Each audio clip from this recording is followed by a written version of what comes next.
Hello, guys. Welcome back to SWS Boxing. Delighted to be joined with Greg Mcguinness. He is 6-0 with one knockout, and he's back out fighting on the 17th of February, fighting Lewis Wood for the Central Area Super Featherweight title at the Bowls Expedition Centre in Manchester. And yeah, good to get you on. Yeah, man. You got it right. And my first How question you is, doing? pardon? Go ahead. My first question is, how did you get into boxing? Um, Through my intense interest in the sport, I've always loved all the old fighters, the legendary fighters. I used to watch all the old fights and read all the books, and finally got involved myself. Did you have a big You know, amateur career? not particularly. I had 15 bouts in 18 months, all senior bouts. Within 2 years of my first fight, I was pro. So it all went pretty fast. And you fought Conor Oliver on your debut and you knocked him out in the first round. Yeah, Talk about that fight. that, well, yeah, it was my biggest night of my life. I prepared well. We didn't know we were fighting until I think we had about 5 days before when we got the opponent. We didn't know anything about him. All we knew was his debut. So we came, for a fight to the finish, and that's what we got. Got him out of there early. He came to win. He tried putting it on me early on, but I caught him with that overhand right. Sorry, the overhand left. Touch to the body, popped him with that overhand left, and he went. I don't think he fancied it. Like he was badly hurt, and then he just sort of shook his head. He went down, got up, shook his head, and then the ref waved it off. And then after that, you fought Jamie Quinn, which was a 39-37 win. Yeah, yeah, that was a week after that was when the lockdown came, the big lockdown. So I was lucky to get that fight because there was a lot of talk about the fight being cancelled. Like we had fighters fighting a week after on the 18th of March, and their fights all got cancelled. But I was lucky that I was able to fight that day. Yeah, I got the rounds in, got a good 4 rounds. Obviously, he had an iron chin. And at that point, Quinney was pretty switched on. I know after that, he lost a bit of interest. And well, at the time, especially over 4 rounds, it's hard to knock him out because he's got a head made of concrete and he's determined to survive. So he got through the fight. I thought I won all. So I don't know what round they gave him, but I felt like I gave him a round. I mean, he got a few punches. We haven't even got a video of that because it weren't recorded. So find it on YouTube. But I've got a little home video in my secret archive. And then you fought Igor Lazarev, was it? Yeah, Lazarev. Yeah. Came over from Israel. He's born in Russia. I was happy to get a Russian opponent. It's nice to have a Russian on the record. Eaton won as well. Yeah, he had a good record. And again, we had an opponent, I can't remember who it was, about 8 weeks prior. And he pulled within a week, like a week before the fight. So he was scrambling around. Obviously, just after COVID as well, costs had gone up extraordinarily. So we managed to bring the guy, give it like 3-4 days. We had him. And we flew him over. Decent record, it was a good little win for me. Nearly had him there. I think within 8 rounds, he'd have gone because he collapsed after the fight. And then after that, you fought Lee Connolly, who's a very tough man, and you beat him 60-54. Yeah, got all the rounds there. You got to respect these opponents when these kind of guys, the Lee Connollys, the Jamie Quinns, it's a bit different than fighting a prospect because I don't particularly go in there to try and intimidate them. They're not, it's a bit egotistical to do that with this kind of fighter because they've been there 100 times or 80 times. And obviously, if I was fighting a prospect, it's more me or you, it's serious business. I mean, it's all serious, but you respect the journeyman guys in a different kind of way. They're there to do a job and you've got to do your job. Mm-hmm. But he came to fight, he didn't just, I won all the rounds, but he definitely threw a lot back. And he had a look and he decided that if you look at his expression at the end of the first round, he goes back to his corner and he goes, as if to say he's strong. I read his lips. And he said, oh, he's strong. So he was wondering, he probably had a look at me, thought, maybe I can get this one. But then they change their mind pretty quick when they feel there's different watching a fighter and then being in front of him. Mm. What about your fight you had with Sovtus? Yeah, Sovtus, my favourite fight to date. Because it was just a pretty action-packed war. Fought this, again, a Ukrainian. That was my fifth nationality. No, my fourth nationality in 5 fights. And now I've had 5 nationalities out of 6, which I'm happy. I had a Welshman, 2 Englishmen, a Russian and a Ukrainian, and a Colombian in my most recent. But yeah, the Sovtus fight, he came to fight, no doubt about that. He thought, I'm fighting this lightweight. I'm a big welterweight.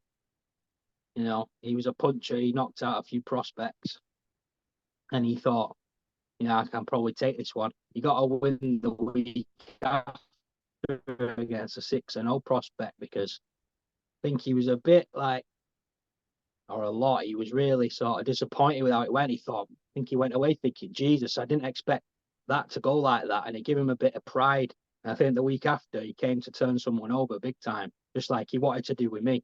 I weren't going to allow it because I'll fight to it, He saw what I had. And I had to really put the stops out for that one. But I felt like he was going. If that had been 6 or 8 rounds, he was finished. He was gassed. I was coming on strong. Mm-hmm. And then you fought...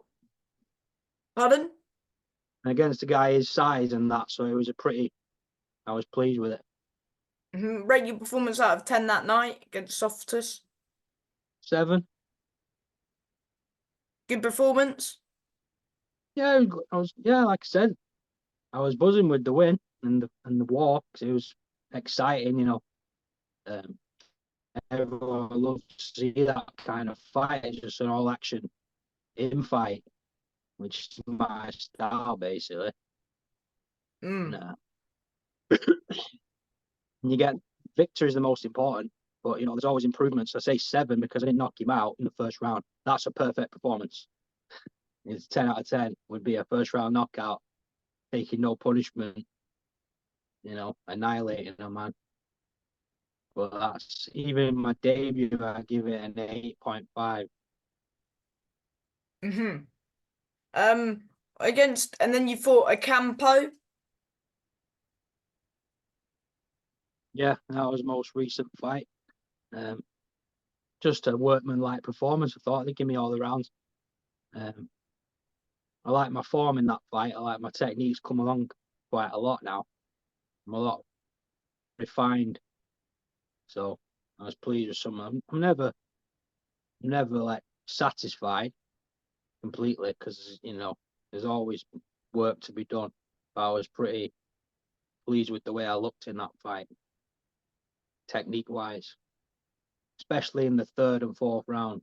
As the rounds go on, that's when I come into my own. I'm not really a 4-round fighter, like just start fast and die out.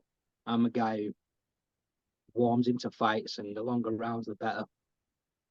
So I know most of these fights, if I've had 10 rounds, they would have ended before that.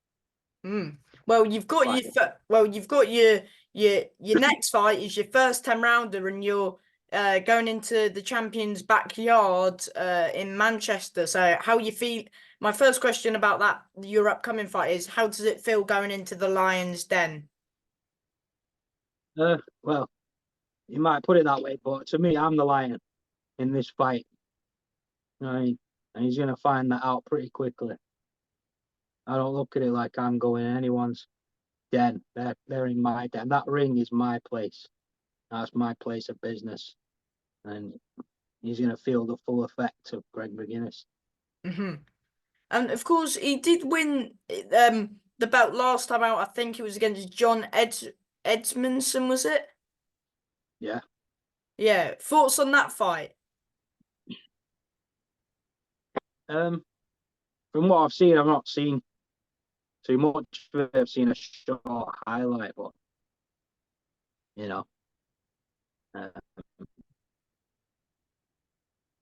he got the win, but he didn't fight me. He got He put was down fighting in John round Edmondson. 2. He weren't fighting Greg Mcguinness. So whatever he did that night, yeah, well, you can expect that again. Do you? Of course, he's had those 2 defeats as well. Do you study the defeats, or do you look at his most recent fights? Of course, he's coming off 2 wins. Yeah, well, you're only as good as your last fight, aren't you? I don't really need to study these guys. I don't really, as long as I'm at my best, you know, because every fight's different based on the style you're in front of. You're always going to come out and perform different. So you can't really watch a guy and say that's exactly how I'm going to find him, because every fight's different stylistically and mentally, dynamically, whatever your preparation's been. So you can't really take too much off that. And I just know I've got to be at my best. And I believe if I'm at my best, which I am and I will be, I'm going to take this title, no doubt. Do you think you'll knock him out, or the usual saying, if the knockout's there, it's a bonus? I expect to take him out of there, yeah, but victory is the most important thing, as always. What can fans expect from you on fight night? Ferociousness, extreme pressure. You know, they can expect an all-out action-packed fight where I'm gonna put everything on the line. This is everything.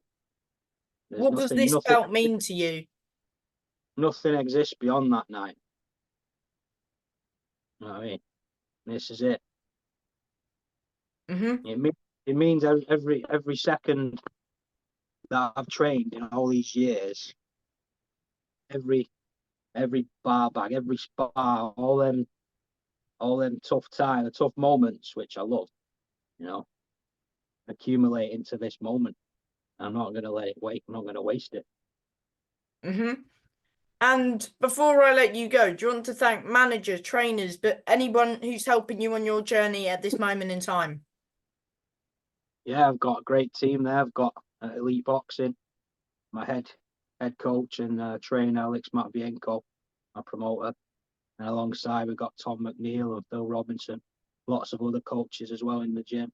Got some good sponsors, some good loyal sponsors like Conservatories UK, Elite, CBD1. So, and everyone out there who buys the tickets and wants to see me win, and all the other fighters in the gym that keep you boosted up.